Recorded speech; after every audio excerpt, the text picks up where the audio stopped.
So what do you do if you do disagree with the results of a private evaluation?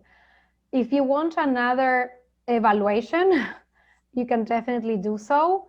If you want to have an evaluation done like right away in terms of, let's say for the IQ testing, right, there are different tests that you can administer.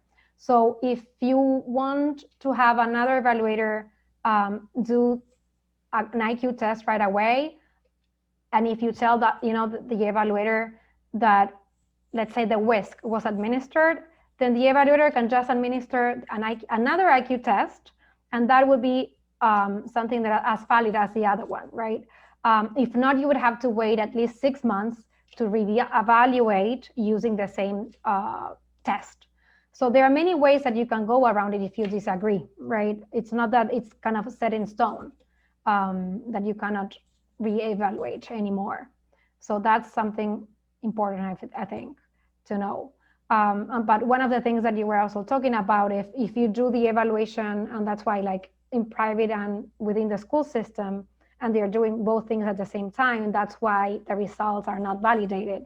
And it's because you've been administered maybe like the same or, testing, and that totally disqualifies the results. So you can actually have another evaluation done right away.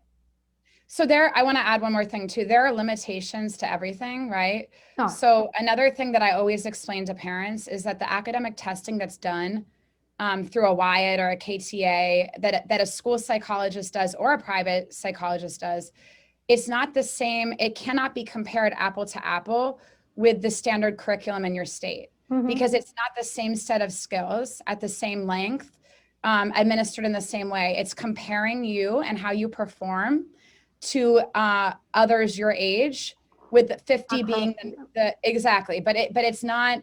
Sometimes you have a student that performs average in the academic testing. The parent is thinking that means that the child is on level. That is not apples to apples. So it's very important that any evaluation report, private or public, that it include multiple measures, and not just what the psychologist did, but gathering of information from school-wide assessments, from how the child is performing on weekly skills tests. If your district uses something like iReady, which is now used in many districts throughout the United States, or Success Maker, or Khan Academy, take information from those assessments as well, on top of grades. Now, I've worked on cases where the kid is in the 4th grade, has straight A's, because quite frankly, in some cases, the parent might be a bull and they're scared of the parent. The grades are not accurate. I had a child at a Somerset Academy, which those are all over the place as well. She was in 4th grade reading on a 1st grade level and had straight A's. I know. Yeah. So, but it can be misleading to parents because they're planning around something that is not a true reflection of what the child needs. Okay, yeah. We can move on. I get excited and I get so passionate about this because this information is so important, but I want to get to the Q&A too. Yeah. So what do you do if you just disagree with the results of a public agency's evaluation? What do? You can cry about it or you can take action. Those are the two choices. You can cry about it and you can say you disagree. You can, if it's an initial provision of special education services, they do require your signature nationwide, and for consent for an IEP. So you can, let's say you feel uncomfortable. I basically never recommend this. I don't think it's a winning strategy, but you don't have to sign consent for the provision of special education services. That's one way of handling it. I certainly think the best way of handling it is to request an independent educational evaluation. You have the right to request an independent educational evaluation paid for by the school district when you've given the school district an opportunity to evaluate and you disagree with the results of their evaluation. You do not need to justify your disagreement. You do not need to explain it. You do not need to write a multi-paragraph essay where you give every single reason that you disagree and you prove a case. You are not at a court hearing. All you need to do is say that you disagree with the results of the evaluation, you don't feel it's comprehensive enough, or you don't feel that it reflects your child. and therefore you are requesting an independent educational evaluation at public expense. Make sure that you submit that request in writing. I push it through HelloSign when I send it to parents and have them sign it. It needs to be signed and dated. Then I attach the signed and dated letter to an email.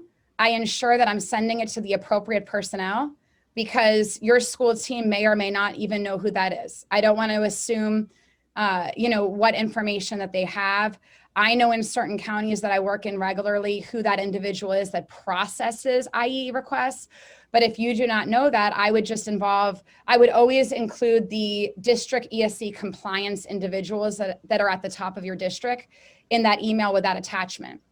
The next step is not for them to interview you or to try to get on a Zoom or a Teams with you and try to unravel why you disagree with their evaluation.